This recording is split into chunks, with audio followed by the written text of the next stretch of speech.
So we are here with Seabear's Dori, Yeah. who is nice enough to speak with us after his second flu. Yeah. It's that. Yeah. He's, I had a flu during the weekend, and I thought it had left my body, but then today when I woke up, I was going to teach. I was just horrible. I feel horrible. well, this is one of the things that's interesting. So all of you, your bandmates, you all are artists beyond just musicians. Yeah. You're a painter, and That's my profession. Like me and Sindri, the singer, and Guggi, the violin player, we were all together at the art school. Like, you know, we met. That's how you met? Yeah. So we were all, like, they were as well, like, you know, studying art, not music. So, yeah, probably come from that direction maybe. Why do you think in Reykjavik, in Iceland, like, and it does happen all over the world, but it specifically happens here all of the time, like, literally an art collective, like the sugar cubes, like Siggy was like they wanted to start an art collection, and then it turned into a band. Yeah. Gus is another. Same thing. Same thing. And then also like the Velvet Underground. It was like an Andy Warhol project, and it turned into one of the most prolific bands of all time. True. Like, why do you think that happens so much in Iceland? I don't know. I'm not sure. Maybe. I'm not sure whether it's only happening in Iceland, do you know? But it's maybe happening. Of course, it's happening everywhere. But like, you know, it's maybe strange how few we are. But I've thought about it like many times, and I think in a way, there's nothing to do. Come on, man. I'm not joking. There's nothing to do. people have said that to me before, because especially in the winter when it's dark. Yeah. Do you find that you're more creative in the wintertime here? No, like I try, like for the past few years I've been trying going out from the country during January and February, and that's my like summer vacation. But like during summertime I work constantly, so I'm not like a more creative during winter, but just to do something, then I just go to the studio. So in a way, I think like in many cases it's because of boredom. I'm not joking. That's my point of view. What turns you as an artist, like, and not as a musician? What turns you as an artist, like, and what makes you like? What makes that wheel turn? So, like, when you're doing this, and you say like, summertime is actually like a time where you go. Why is it that's a thing? What does inspire you when it comes to this stuff? I don't know. Like, you know, of course, like, you know, like Iceland, we have the 24-hour sunlight during like in June, and I think it's just like we are part of this nature, and I think it is like not being a cliche about it, but I think it is just like with the rising sun, you're like, you know, your body rises as well. Do you know? I didn't like when I was here. I couldn't even sleep. Yeah. Like during the summer, it was awesome because it's me too. Like, you know, I don't need a lot. You're wired. Yeah, I'm wired. Yeah, absolutely. It's like free caffeine from the sun. Or just drugs or whatever. You know. That too. Okay. Yeah. But like, it's, you know, I think honestly the answer to this question is, at least for me, and I've seen it with colleagues like artists, and I think it's just like, you know, let's do something. That's how we start. Let's do something else just to explore a little bit, and it just can start with Lego or whatever. But it started with in my situation. It started just with Lego. With Legos? Yeah, Legos. Yeah. Just like, you and know, being like 7 years old and like trying to do something, and then it just evolved. Like, you know. Well, okay. Speaking of Legos and evolving. Yeah.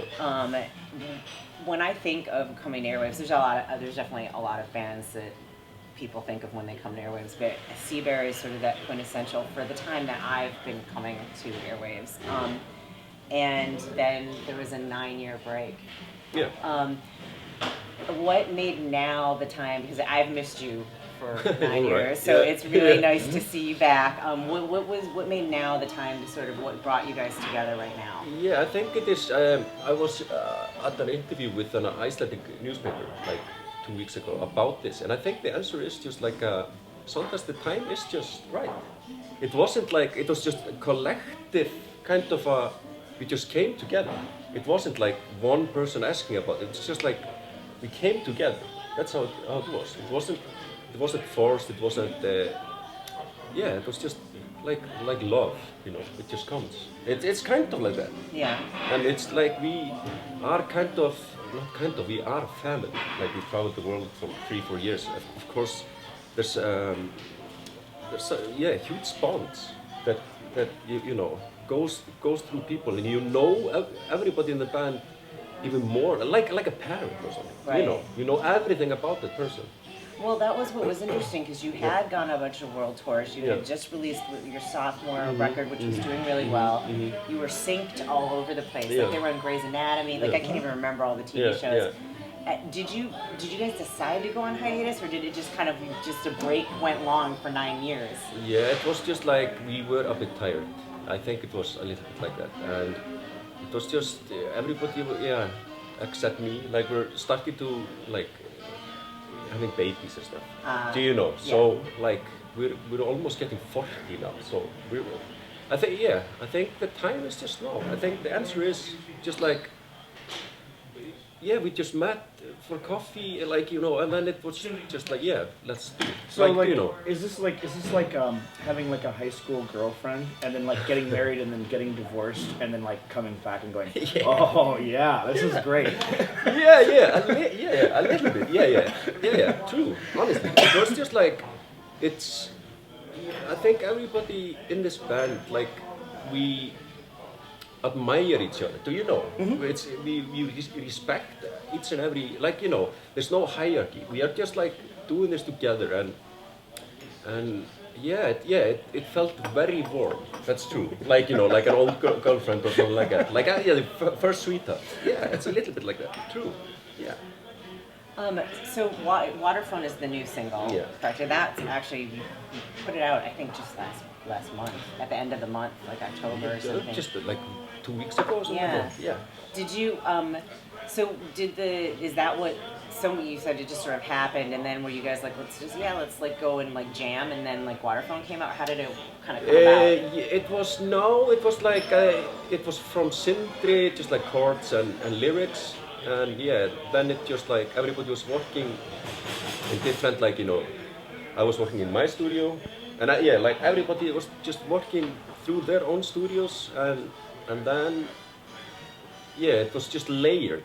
So it was kind of maybe like the first album of what? The other album number 2. Then we were like went to the garage and like jamming together. But like the other songs that we were working on 5-6 songs. They're like more collective, I think. But like this, of course, it's all collective, do you know? Sure. I think it is probably more getting into the element of album number 2, do you know? Okay. And I think it's just logical step how it is. I think it's probably Seabear song. Do you know? It sounds like Seabear. I think. It totally sounds like Seabear. Yeah. But like if I didn't know and someone played it for me, I'd be You like, guys "Is this Seabear?" Yeah. You guys sound like Seabear, and they'd be like, "Guess what? We are Seabear." But like you know, I think it is. It's not like you know we are a band that are coming 10 years later and we are just like we're gonna turn the wheel. Like we're not, you know, we're gonna go off road. It's just like you know we like to do this kind of music, and it's just a logical step, I think. I'm sorry. So what you're saying is it's like the Eagles, like it's just a huge Seabear money grab. You know, it's just like I almost spit my coffee out. But I think Because you're only doing. I mean, I'm obviously kidding, but you're doing it because you love it. You do it because you love it, and this feels good. Yeah, I think every band kind of do it.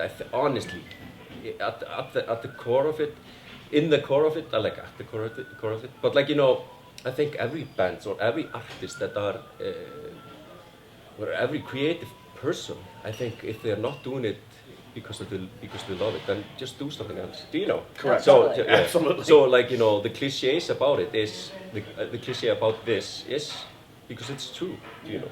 We love it, and other bands love it as well. You know, we don't love it more than other bands. No, exactly. You know? Are you working on more than have you when you got together and sort of? It sounds like you all sort of did different parts and put together. Have you considered, or are you working on some new songs now? In addition, is there an album? Yeah. There's album in 2020. there's just like a new single coming out. We will hopefully try to do it before this festival, but we didn't have the time. But like we're working on 5, 6 new songs, and probably just like 2020 early. No, maybe not early, but like sometime next yeah, year. Yeah, like absolutely. next Yeah. album. That's the promise. Yeah. What are you more excited about doing? Are you more excited about playing the new stuff in front of people, or are you more excited about kind of getting back into that warm like groove, like you said, with the old music? Yeah, I think it's both. Like we're only playing 2 new songs for this show. For these. Waterphone is one. What's the other one? The other one doesn't have a name. Maybe we have it like later on today. I was gonna have like this little like sneak Twitter peek. Yeah, but Guess like what? They're gonna play this song that I can't pronounce because it's Icelandic. Yeah. I'm just kidding. I'm just kidding. Yeah, but like because we're playing KEXP today, and they need to have the set list. Right. So we have to decide. You have to come up with a name. name. Yeah. So later on today. Text me. I promise I won't put it anywhere. Yeah. So like a lot of the members in the band, you guys are like all artists at some point, right? So who do you guys fight over who's actually gonna like design the cover art on the album? No. It's for all the design, the wife of Sindri, wife Sindri does it and has done it like for the first. No, not the first album. The second album and everything like singles and stuff. Photographs and everything. So. That's just decided. She's just the person. It's just already done. It's already spoken for. Yeah. So yeah. So I wanted to ask. I mean, I know it's been like you guys could probably really talk about this since it's almost the 10-year thing. So 2010s are over. We're like on the cusp of 2020. Mm-hmm. Even though you weren't playing for 9 of the last 10 years, but you've gone to Airwaves in that time. Do you have any favorite memories or like a favorite reflection of something cool that you saw or loved from Airwaves in the last like 10 years? Actually, or even one of your early shows. Yeah, but like probably my favorite show ever was at Airwaves, and that was with the band Rapture. Oh yeah. It was amazing. And like, it was probably 2005 or something, 2006. I'm not sure. But it was like 06 because it was like. Yeah. Was it at NASA? No. No, it was at Gaukurinn. It was the most sweatiest concert I've ever gone to. I went to that show. Yeah, it was amazing. And then it was also before Hot Shit hit it. That was amazing show as well at NASA.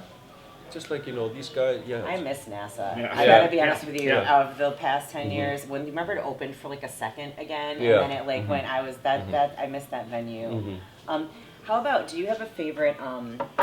This is always hard because 10 years is a long time. But is there a favorite Icelandic act or album that's not one of the ones you worked on in the past 10 years? Because of course you should put yours first. But Yeah, but no. There's always good music coming out.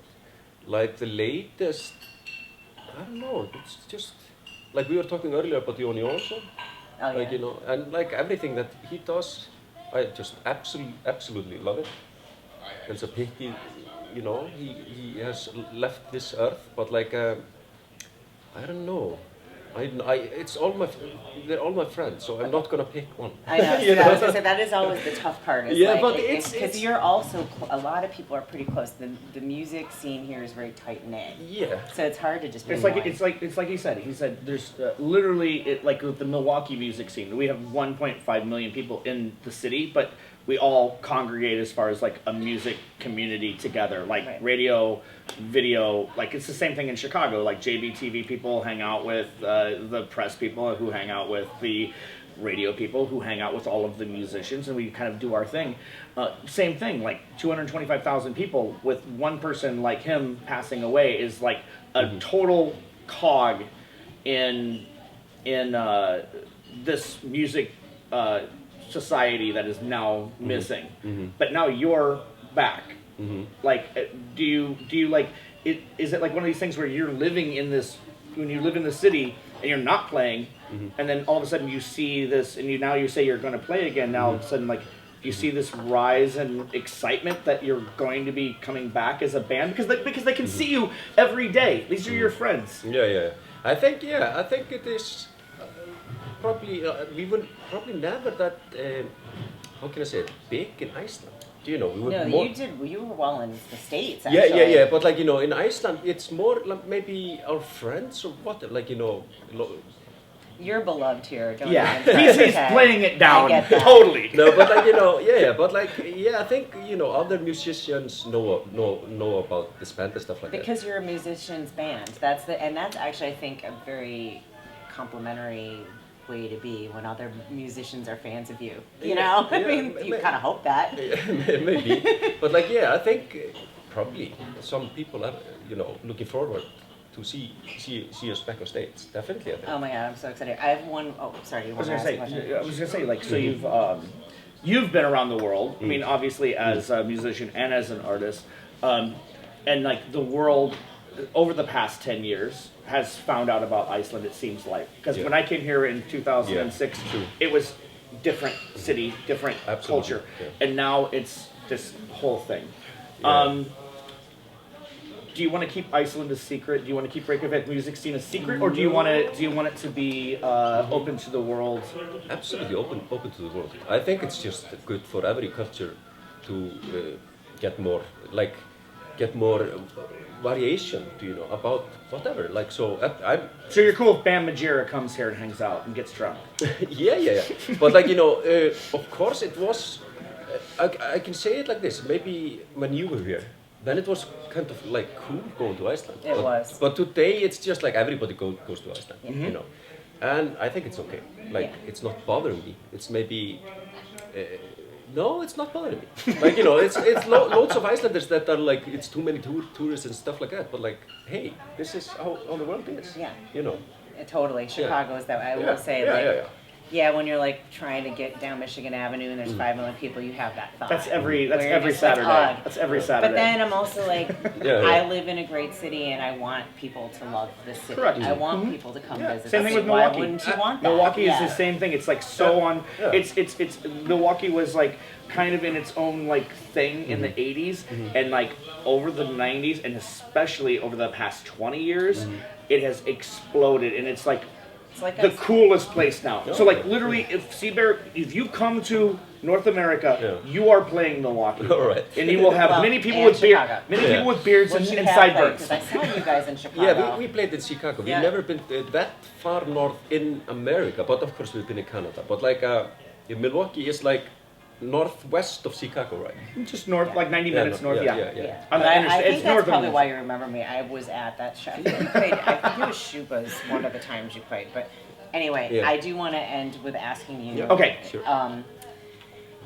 Because you've just gotten back together, so you might not be able to answer this, but do you foresee, not that you ever were apart, but I mean, you had a little break. I know you said 2020 for an album. Do you foresee, when you think of the 2020s and beyond, are we seeing you tour? Are we seeing more albums from Seabear? What is your thought? Yeah, I think so. I think it is fun again. Like we love doing this again. So why stop? We never stopped. We came back. But like it was never. We never said we're quitting the band. But like I think it will not be like every 2 years or something. But like we will release this album in 2020 and we will play. Like not like abroad. That's a definite. But like where it will be a big tour like before, I don't know. Like just the future knows it. With would you ever with the new music, would you ever write a song and name it after a person and then name your child that name of that song? Probably not. No, I don't I think couldn't so. even follow that question. but Probably that's not. hilarious. Like it's all weird names. I think all our songs have very weird names, like hospital bed and stuff But like at that. least so, they are. So like you I would would not say, name you a know- kid hospital bed? No.